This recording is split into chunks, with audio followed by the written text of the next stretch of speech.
মন করে, তাহলে তো আমরা প্রতিহত করতে কষ্ট হবে, কারণ মহিলাদেরকেও কাফেররা মারবে, বাচ্চাদেরকেও কাফেররা মারবে। কথা বলেন ঠিক কিনা? আর একটু জোরে বলেন কথা ঠিক কিনা? ওই ইমানদার মুসলমান, বর্তমান রাজনীতি ঠিক এরকম হয়ে গেছে। রাজনীতি করতে গিয়ে নিজের দলকে বাঁচাইতে যাইয়া অপরের সন্তানদেরকেও কষ্ট দেয়, এমন রাজনীতি বর্তমান বাংলাদেশে আছে না নাই? কথা বলেন আছে না নাই? যার সাথে আমার শত্রুতা, আমি তাকে কষ্ট দিতে পারি, কিন্তু তার স্ত্রীরে মারার অধিকার আমার নাই, তার সন্তানরে মারার অধিকার আমার। আল্লাহু আকবার বলেন। এই আইন আমাদের নবী জারি করছেন। সুবহানাল্লাহ বলেন। সুবহানাল্লাহ। হ্যাঁ, আল্লাহু আকবার বলেন। নবীজি সাল্লাল্লাহু আলাইহি সাল্লাম এবার যখন এই কথাগুলো বলল, সাহাবা আজমাইন সুন্দর করে বললেন, ওগো নবীজি, তাহলে আমরা যাব কোথায়? এবার নবীজি সাল্লাল্লাহু আলাইহি সাল্লাম বললেন, চলো যাই আমরা উহুদের ময়দানে। আল্লাহু আকবার বলেন। কোথায়? উহুদের ময়দানে। উহুদের ময়দান। এবার সকল সাহাবী দাঁড়ায় গেছেন। ওগো আল্লাহর রাসূল, আপনি শুধু আদেশ দেন, আমরা এখন এই মুহূর্তে উহুদের ময়দানে যাব। আমি যদি বলে আজকের থেকে সকলে হারাম খাওয়া বন্ধ করে দেন, দিতে পারবেন? ইনশাআল্লাহ পারবো। তাহলে তো কালকের থেকে সব সুদের ব্যবসা বন্ধ হয়ে যাবে। এরা তো আমাকে মারবে ধরে। কথা কান ঠিক কিনা? এই হুজুরি আমাদের রিজেক্ট মারছে। এটা কি রিজেক্ট? এটা রিজেক্ট না, এটা আগুন। এটা কি ভাই? আগুন। আল্লাহ তাআলা হেফাজত করেন। আমার আসল উদ্দেশ্য ফৌত হয়ে যাবে, সময় তো শেষ। এবার যখন সাহাবা আজমাইন রেডি হয়ে গেলেন, আল্লাহর রাসূল সাল্লাল্লাহু আলাইহি সাল্লাম বললেন, তাহলে তো কালেমার পতাকা হাতে নেওয়ার মতো একজনকে তৈরি করতে হবে। সকল সাহাবী বললেন, ওগো আল্লাহর রাসূল, আপনি যদি পারমিশন দেন, এই কালেমার পতাকা বহন করার জন্য আমি আমার জীবন দেওয়ার জন্য প্রস্তুত। আল্লাহু আকবার বলেন। কিন্তু সকল সাহাবীর হাতে তো দেওয়া যাবে না, একজন সাহাবীর হাতে দিতে হবে। আল্লাহর রাসূল সাল্লাল্লাহু আলাইহি সাল্লাম সকল চেহারাগুলো ঘুরতে ঘুরতে ঘুরতে ঘুরতে একটা চেহারা তার সামনে আসলো।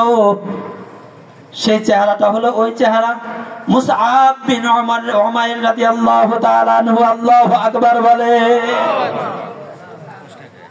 আল্লাহর রাসূল সাল্লাল্লাহু আলাইহি সাল্লাম ডাক দিয়ে বললেন, মুআজ, মুসআব দাঁড়াও। আল্লাহু আকবার বলে দাঁড়ায় গেছেন। আল্লাহু আকবার বলেন। কালেমার পতাকা তোমার হাতে দিলাম। এবার মুসআব বিন উমাইর রাদিয়াল্লাহু তাআলা আনহু সুন্দর করে কালেমাটা হাতে নিল, নিয়ে বলতেছেন, ওগো আল্লাহর রাসূল, ওই কালেমার কসম, ও নবী, আপনার রহমতের কসম, আপনার ইজ্জতের কসম, আমার ঈমানের কসম, আমার আল্লাহ রাব্বুল আলামিনের কুদরতের কসম, যতক্ষণ পর্যন্ত দেহে প্রাণ আছে এই কালেমার পতাকা কেউ কখনো মাটিতে ফেলাইতে পারবে না।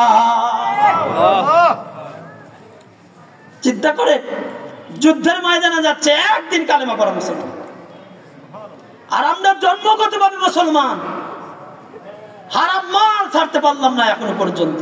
বলবেন, হুজুর এত হারাম মালের পিছনে রাখছেন কেন? এই হারাম খাওয়ার কারণে হালাল কথাগুলো আমাদের সিনায় ঢোকে না। কথা কোন ঠিক না? এই জন্য হারামের পিছনে এত লাগছে, যেন হারাম খাওয়া বন্ধ করেন, কোরআনের কথাগুলো তীরের চাইতেও ধারালো হয়ে নিজের সিনার ভিতরে গিয়ে প্রবেশ করবে। আল্লাহু আকবার বলেন। রাজি আছেন তো ইনশাআল্লাহ? হারাম ছাড়বেন তো ইনশাআল্লাহ? এবার যখন মুসআব বিন উমাইর রাদিয়াল্লাহু তাআলা আনহু সুন্দর করে কালেমার পতাকা হাতে নিয়ে উহুদের ময়দানে চলে গেলেন। উহুদের ময়দানে যাওয়ার পর আল্লাহর বান্দা উহুদের ময়দানে গিয়ে যখন যুদ্ধ করতেছেন, কাফেররা চতুর্দিক দিকে ঘিরে নিয়েছে। এদিকে তাকান, ওখানে বাচ্চারা আসছে, থাক।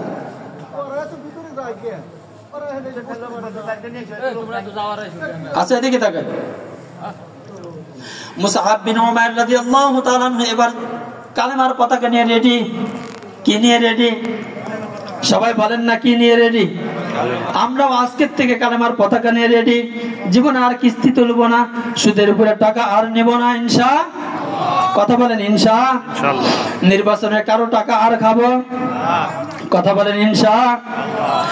রেশনের কার্ডের জন্য কোন মেম্বারের বাড়িতে যাব ইনশাআল্লাহ। মা বোনদেরও বলবেন আপনারা বাসায় গিয়ে, ঠিক আছে ইনশাআল্লাহ। কারণ মা বোনেরা বলে মেম্বারের বাড়ি যায় একটা কার্ড দিব না, 30 কেজির চাল কত লাভ আছে না নাই, খায়েন নাই চাল। আমি দেখেছি আপনাদের এই মহল্লায় লিস্টিতে এমন কিছু মানুষের নাম আছে যাদের এই রেশনের মাল খাওয়া হালাল না। আমি দেখছি, আমি নিজে তার ছবি দেখছি, না দেখে বলতেছি না। আল্লাহ আমাদের বোঝার জন্য তৌফিক দান করেন, বলেন আমিন।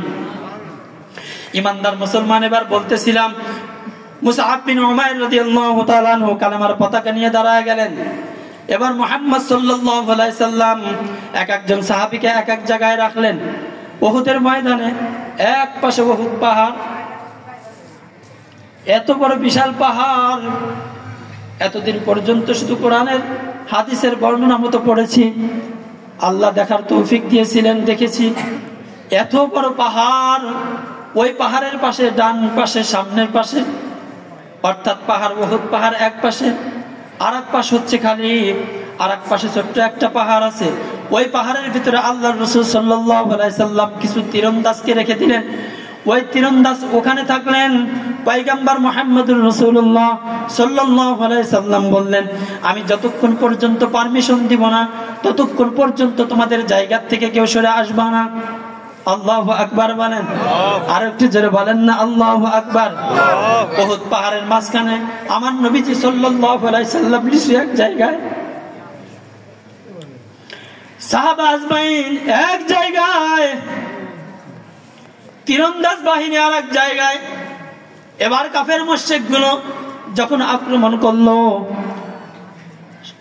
কিতাবের বর্ণনা অনুপাতে সকাল বেলায় যুদ্ধটা সংগঠিত হয়। উহুদের যুদ্ধ সকাল বেলায় শুরু হয়।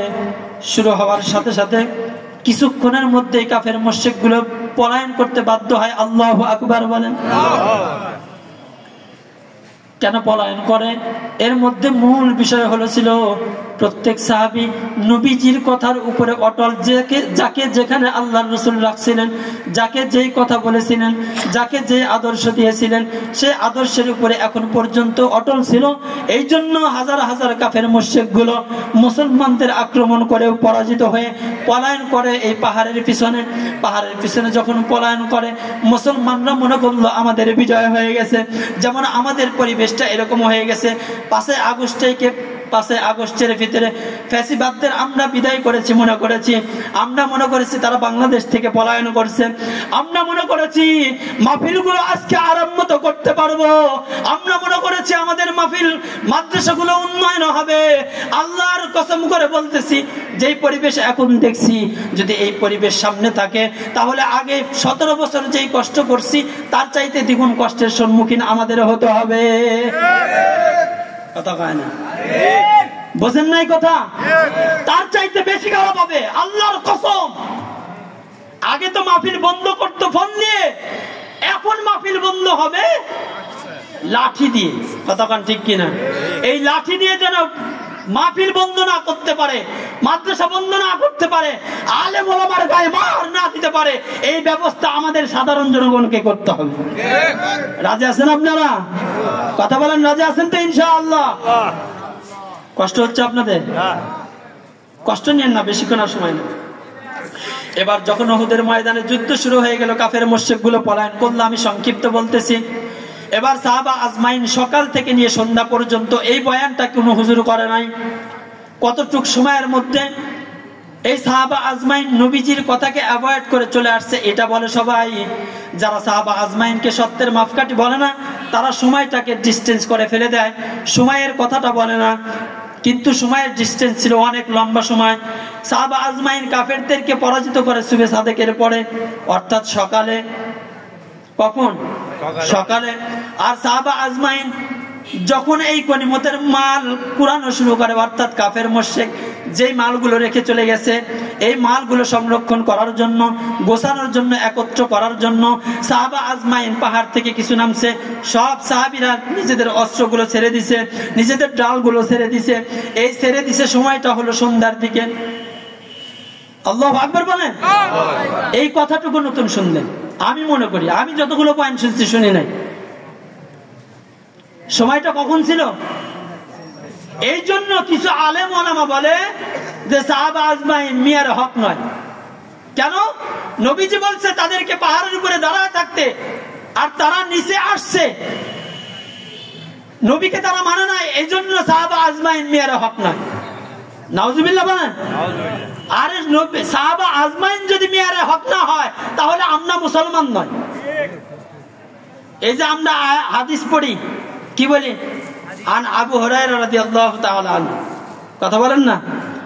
আগে তাদের নাম বলি কেন? যে ওই সাহাবী বর্ণনা করছেন। আল্লাহু আকবার বলেন। যদি হাদিস বর্ণনাকারী মিয়ারে হক না হয় তাহলে তুমি কোনকার হক? কতক্ষণ ঠিক কিনা? আল্লাহ বুঝার তৌফিক দান করেন। এই বিষয় আমার না। এবার যখন সাহাবা আজমাইন সন্ধ্যেবেলায় সুন্দর করে নেমে আসলেন, কিন্তু নবীজি এখনো বলে নাই কিন্তু সাহাবা আজমাইন তো বাচ্চা মানুষের মতো না। মসজিদের ভিতরে ইমাম সাহেব বয়ান করে সুদ খায় না, আমরা আবার খাই। মসজিদের ইমাম সাহেব বলে মরা মানুষের যখন দাওয়াত দাও, গরিব মানুষ বেশি বেশি দাওয়াত দাও, কিন্তু আমরা দাওয়াত দেই বেশি বেশি বড় লোক ঘুরালে, কথা কয় না। যখন রেশনের কার্ড দেয় বেশি বেশি, আমাকে যারা নির্বাচনে উঠাইতে পারবে, যারা আমার কাজকর্ম করতে পারবে তাদের হাতে স্লিপ দেই। আপনাদের এলাকায় দেয় না নাকি? কথা বলেন না, ঠিক কি না?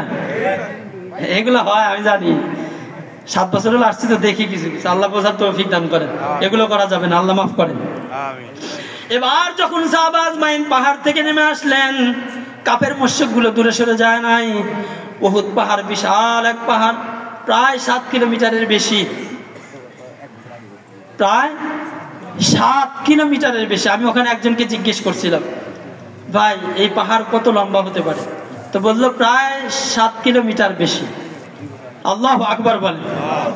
কাফের মুশরিকগুলো সুন্দর করে ওই পাহাড়ের নিচ দিয়ে পলায়ন করছিলেন, কিন্তু সাহাবা আজমাইন দেখতে পায় নাই।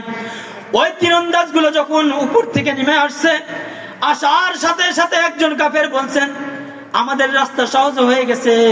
কাফের মুশরিকগুলো বলতেছেন উপর থেকে তীরন্দাজগুলো সরে গেছে, এখন আমরা যদি মুসলমানের উপরে আক্রমণ করি তাহলে মুসলমানগুলো আর আমাদের সাথে যুদ্ধে পারবে না, কারণ মুসলমানের তরোয়াল কি চলে গেছে, ডাল কি চলে গেছে, কারণ গনিমতের মালের জন্য ব্যস্ত হয়ে গেছে।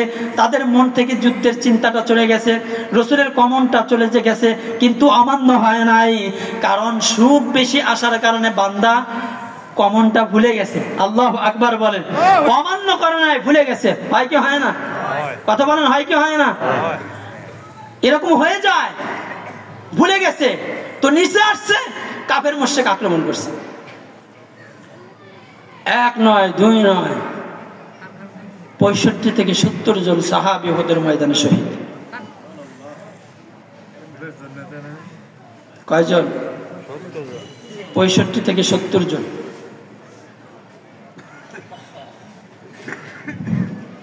এই 65 জন 70-এর ভিতরে নবীজির চাচাও ছিলেন। আল্লাহু আকবার। এবার যখন কাফের মুশরিকগুলো আক্রমণ করলো, প্রত্যেক কাফের টার্গেট আমাদের নবীর গায়ে আগে আঘাত করবে, কিন্তু আল্লাহ রাব্বুল আলামিন এমন একটা কুদরতের খেলা খেলছেন ওখানে। আমার কাছে রেফারেন্স আছে, মুসআব বিন উমাইর রাদিয়াল্লাহু তাআলা আনহুর চেহারার ভিতরে আল্লাহ তাআলা এমন একটা সৌন্দর্য দিয়ে দিলেন, যে চেহারাটা দেখতে আমার নবীজির চেহারার মতো হয়েছিল।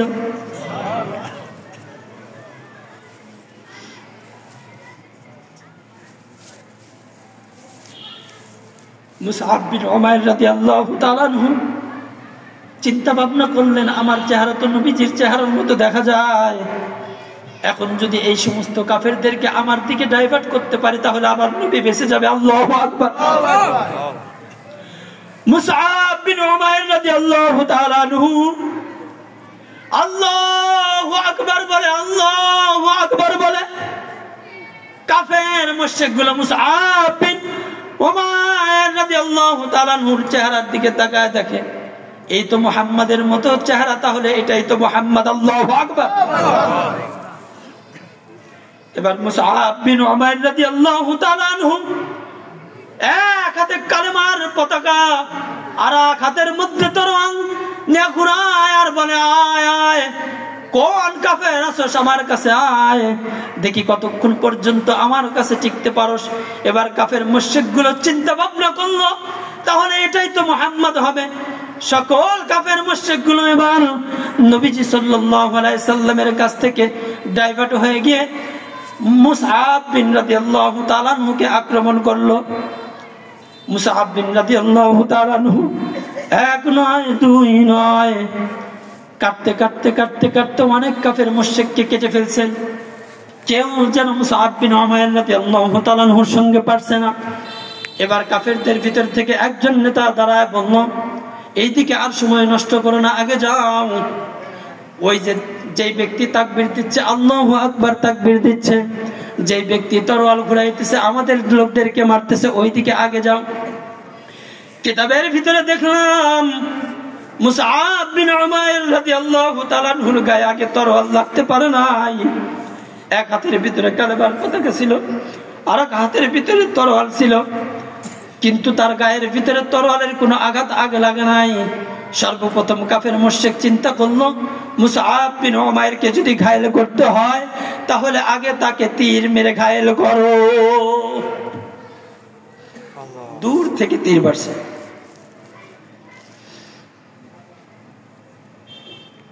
বর্তমান আমাদের কেউ ঘায়েল করছে দূর থেকে তীর মেরে।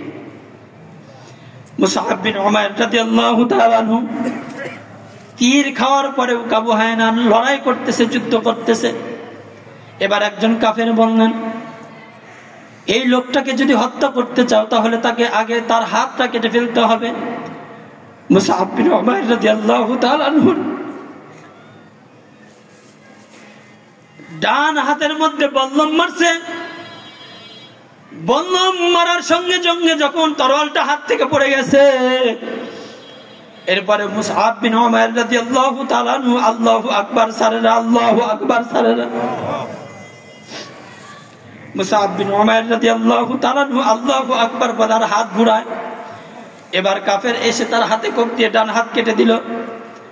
মুসআব বিন উমাইর রাদিয়াল্লাহু তাআলা আনহু এরপরে আল্লাহু আকবার সারেনা। ও কালিয়ার মুসলমান, আমরা আজকে আল্লাহু আকবার বলা ভুলে যাওয়ার কারণে আমাদের সমাজের ভিতরে ভিন্ন দলের জিকির হয়। কথা বলেন, দলের স্লোগান দেওয়ার কারণে যারা আজকে বাংলাদেশের জমিনে আল্লাহু আকবার বলেছিল, এই আল্লাহু আকবারের প্রতিধ্বনির শত্রুতা হয়েছিল, শত্রু হয়েছিল, বিরোধিতা করেছিল। আল্লাহ তাআলা দেখায় দিলেন, আমার শব্দের বিরোধিতা যদি কেউ করো তোমার সব ক্ষমতা থাকবে, এরপরেও আমি আল্লাহ তোমাদেরকে মিসকিন বানায় দেব। কথা বলেন ঠিক কিনা? ইতিহাস দেখছেন কি দেখেন নাই?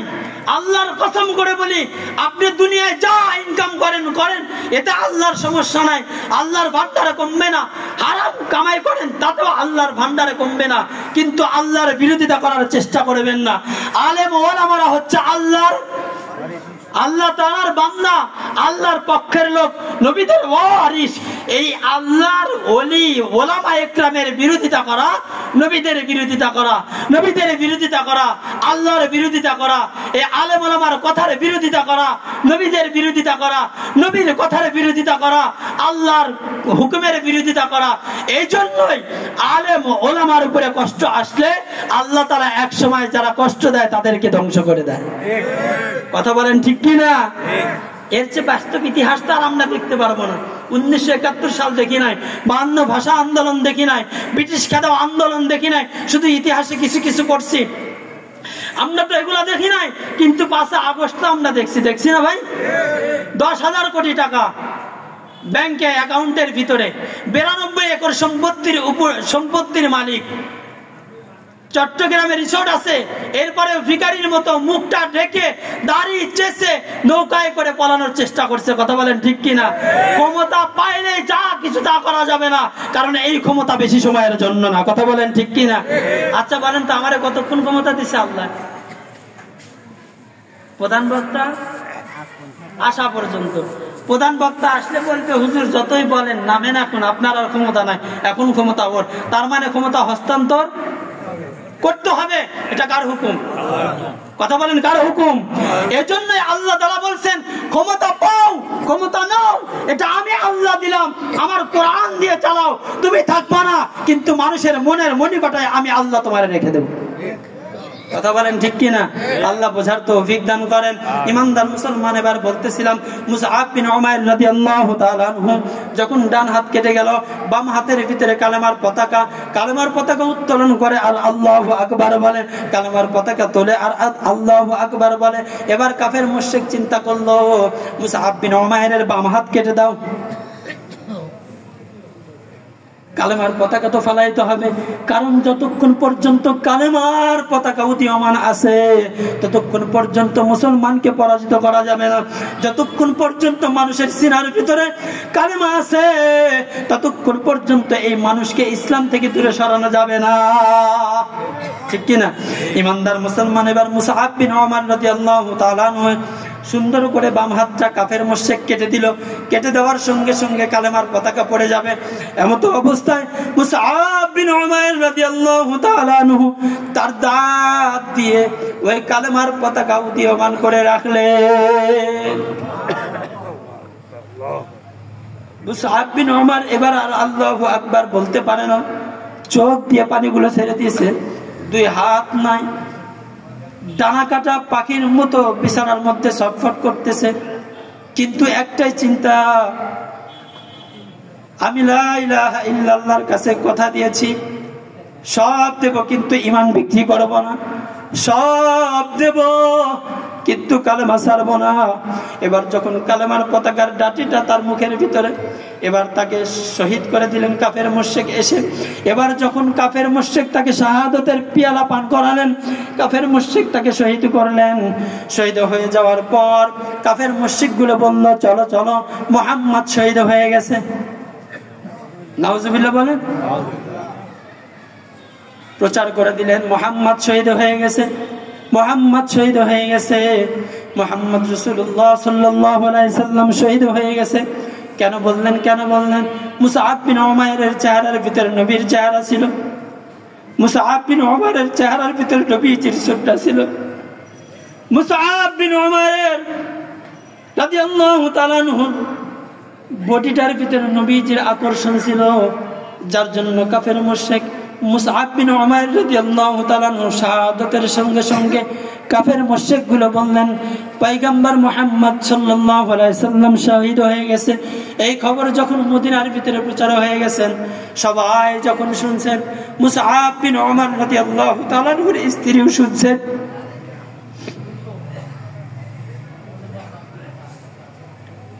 মদিনার মা বোনদের ভিতরে নবীর প্রতি এত মহব্বত ছিল, স্বামীর কথা শোনার চাইতে নবীর কথাকে বেশি মহব্বত করতেন। মদিনার ভিতরে যখন খবর চলে গেল ইসলামের উজ্জ্বল নক্ষত্র শহীদ হয়ে গেছে, মদিনার মা বোনেরা কান্না আরম্ভ করে দিল। মুসআব বিন উমাইর রাদিয়াল্লাহু তাআলা আনহুর স্ত্রীও কান্না করতে করতে যখন আসতেছিলেন, তখন একজন মুসলমান বললেন, না না, নবীজি শহীদ হয় নাই, তোমার স্বামীর তো ডান হাত কেটে ফেলা হয়েছে। আমাদের মা বোন হলে কি করত? কান্নাকাটি করত, চিৎকার করত, বিলাপ করত। কিন্তু মুসআব বিন উমাইর রাদিয়াল্লাহু তাআলা আনহুর স্ত্রী ডেকে বলে, আমার নবী কি সুরক্ষিত আছে?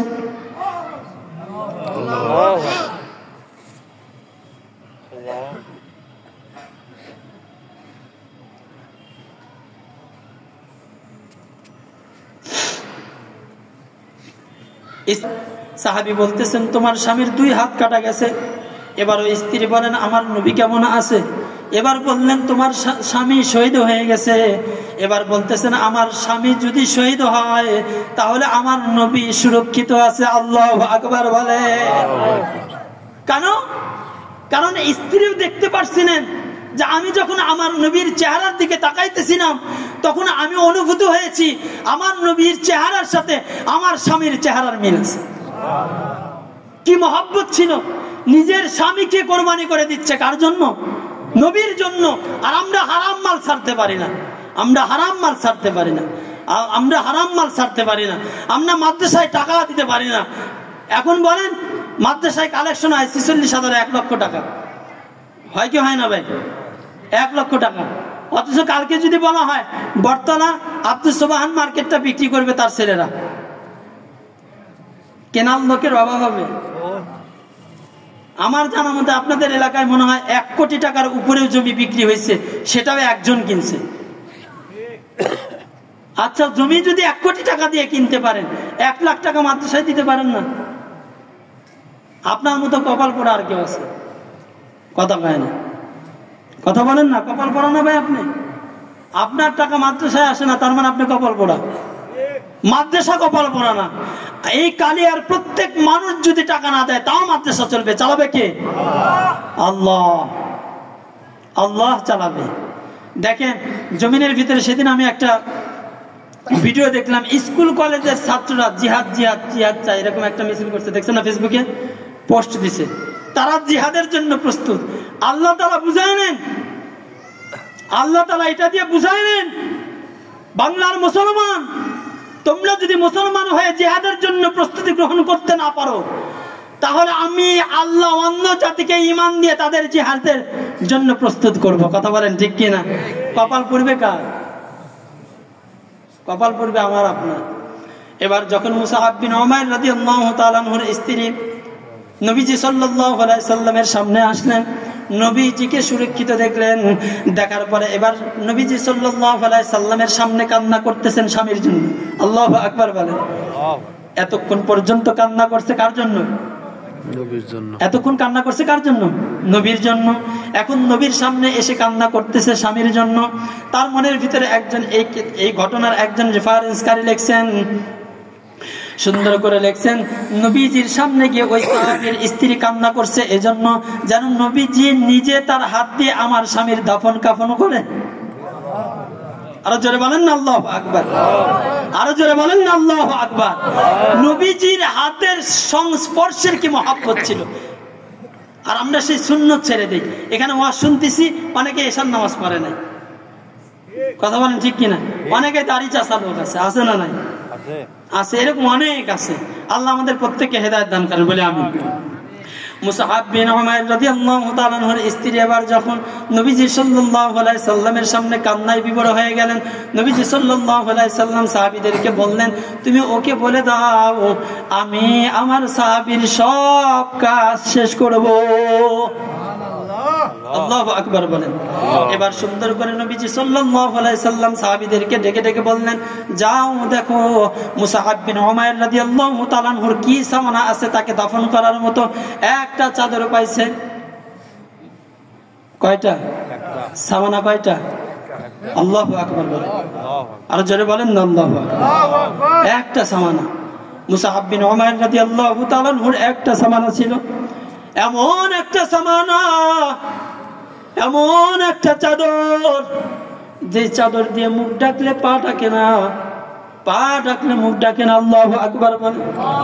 এত বড় একজন সাহাবী, তার বাড়ি ঘর কি অবস্থা তাহলে চিন্তা করেন, পোশাকাদের কি অবস্থা চিন্তা করেন। একটা মাত্র চাদর, যে চাদর দিয়ে যদি মাথার মুখ পর্যন্ত ডাকে তাহলে তার পা ডাকে না, আর পা যদি ডাকে তাহলে মুখ ডাকে না। এবার সাহাবীদেরকে বললেন তাহলে কি করবা? এবার নবীজি সাল্লাল্লাহু আলাইহি সাল্লাম বললেন, চাদরটা টান দিয়ে মুখটা পর্যন্ত ঢেকে দাও। আর জোরে বলেন না আল্লাহু আকবার। একটা সামানা নিয়ে ও যুদ্ধের ময়দানে গিয়েছে। কার কথায়? নবীজির কথায়। কার কথায়? আরেকটু জোরে বলেন না কার কথায়? নবীজির কথায়। সেই নবীজির ওয়ারিস আজকে আপনাদের এখানে এসে মাদ্রাসার জন্য কিছু টাকা যাবে, আপনারা দিবেন তো ইনশাআল্লাহ? সাহাবা আজমাইন যদি জীবন দিতে পারে আপনারা টাকা দিতে পারবেন না? কথা বলেন না, দিতে পারবেন না? আমি তো কোনোবার মাহফিলে টাকার কথা বললে টাকা দিয়ে যায়, আজকেও দিয়ে যাবো ইনশাআল্লাহ। তো প্রধান বক্তার কাছে আপনারা বেশি করে টাকা দেবেন ইনশাআল্লাহ। রাজি আছেন তো ইনশাআল্লাহ? এবার মুসাআব বিন উমাইর রাদিয়াল্লাহু তাআলা আনহু যখন আল্লাহ রাসূল সাল্লাল্লাহু আলাইহি সাল্লাম বললেন চাদরটা দিয়ে মুখটা পর্যন্ত ঢেকে দাও। এবার মুখটা সুন্দর করে ঢেকে দিল। এবার আল্লাহর নবী সাল্লাল্লাহু আলাইহি সাল্লাম ওই জায়গায় যে কিতাবটা দেখলাম সেই কিতাবের ভিতরে লিখছেন যে আল্লাহর রাসূল সাল্লাল্লাহু আলাইহি সাল্লাম নিজে মুসআব বিন উমাইর রাদিয়াল্লাহু তাআলা আনহুর জানাজা পড়াইছেন এবং নবীজি সাল্লাল্লাহু আলাইহি সাল্লাম নিজে তারে কবরের ভিতরে রাখছেন।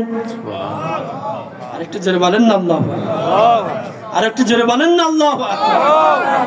চিন্তা করেন, স্ত্রী তার স্বামী শহীদ হয়ে গেছে, সেই চিন্তাই কাঁদে না। স্ত্রী কাঁদে আমার নবীর স্পর্শ পেয়ে যেন কবরে যায়। আল্লাহু আকবার বলেন। আর আমরা মারা গেলে আমাদের স্ত্রীরা কাঁদবে, হায় তুমি আমারে কই রাইখা গেলা। কতক্ষণ ঠিক কিনা? এটা বলো না। মেয়ে এসে কাঁদে, হায় হায় বাবা তুমি তো এবার মৃত্যুবরণ করলা, আমারে কার কাছে রেখে গেলা? কে আমায় ঈদে দাওয়াত দিবে?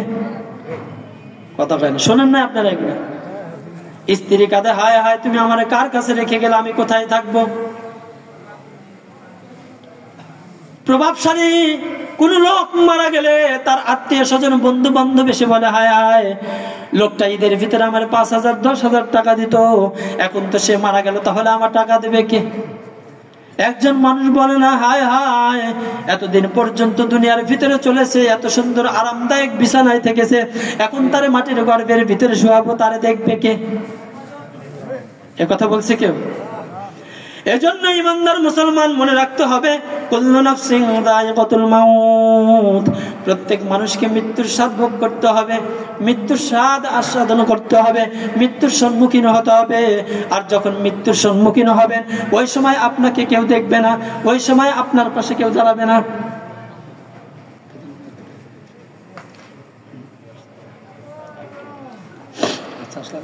আপনার চিন্তায় কেউ কান্না করবে না, আপনার চিন্তা আপনাকে করতে হবে।